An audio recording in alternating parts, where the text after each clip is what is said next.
the principle of level playing field, 128, seeded draw, is the fairest principle in sport. It might be the fairest principle, but the UK Championship started with a lot of criticism over the 1-to-8 player format. 4 tables in the main arena, 4 tables here in the sports hall by the BBC studio, and only 1 practice table, just a little bit too snug.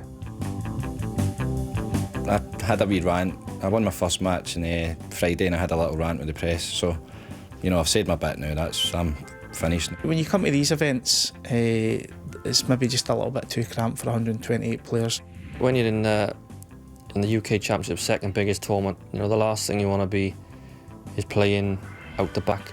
I wasn't the biggest fan of the change to the structure of the game, but the 1-2-8 is fair when it comes to a money list. What I don't agree with is, you know, the devaluing of these major events. We're on a journey, and in any journey there'll be a few bumps in the road. Logistically, it's thrown some problems at us, obviously, taking 128 players to a venue that's probably not big enough. Among the stories grabbing the press's attention was that of Ronnie O'Sullivan having to get changed in a toilet before his first round match. Not what the top players had come to expect. I know the players are coming at it, some of them from a different angle, because they're players that have been spoiled or pampered in the past. Those days are gone. I'm personally against it, to be fair, but you know, you've got to look at the wider game for itself, and obviously Barry has his ideas and World Snooker have their ideas how they want to go about it. I'm just happy that I'm not 21 and having to probably play my way through this era of snooker. Barry's trying and is not quite right at the moment, but he's got to try everything, and I know they'll get it right at one point, but we just got a bit grin and bear it at the moment. The way I look at it, and it's always going to be like that, and it always has been, if you win matches, you'll be all right. Rightly, we feel a little bit aggrieved, or I do, but you know, that's just the way it is now, and like Barry says, we can all go and get another job, can't we? But the trouble is, if we all go and get another job, there won't be a game, will there? There's not enough common sense in this game. People are looking at it through a very blinkered approach of what suits me.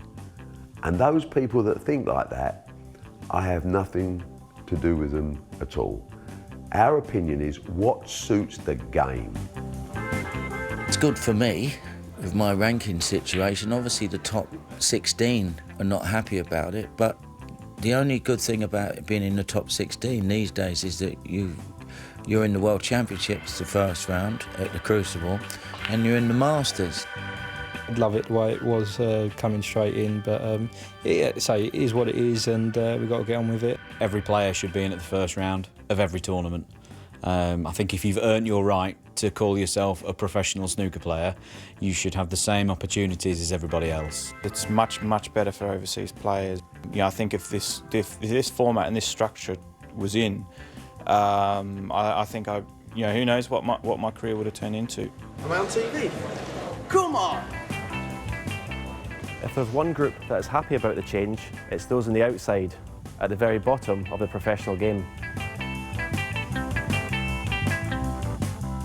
It can't be right to have to play 5, 6, 7 games before you get to play one of the top 16. I heard him in the commentary box calling us whipping boys, like Stephen Hendry calling us whipping boys. And it's like, we're just as good as them. It's just the atmosphere and stuff like that can get to us. There's been a few negative comments about obviously the tournament and how it's been formatted, but I agree with anything Barry says, really. I'll play in any tournament, any format. I just love playing, and obviously I just love winning. It was a dream to play out in front of but the crowd was good. So just hopefully I'll be back in next year. The best players, if they're that good, if they deserve to be at the top of the rankings, they should get through. The 128, like Stephen Hendry was saying, it's an inconvenience for us to play, but we've earned his right to be here. Shane Castle, seeded number 128. He's only 15. A young star in the making. If you're a young, upcoming player, the type of player that sport needs, we need a vibrant sport. We don't need a sport of just the same old names playing just the same old games, because that, frankly, was what it was like. It wasn't getting boring, it was getting tedious. And you know, we're seeing the stories coming through. We're seeing kids get their chance if they're good enough. But, interestingly enough, the cream rises to the top. 14 of the top 16 players made the last 16. So, are we going wrong?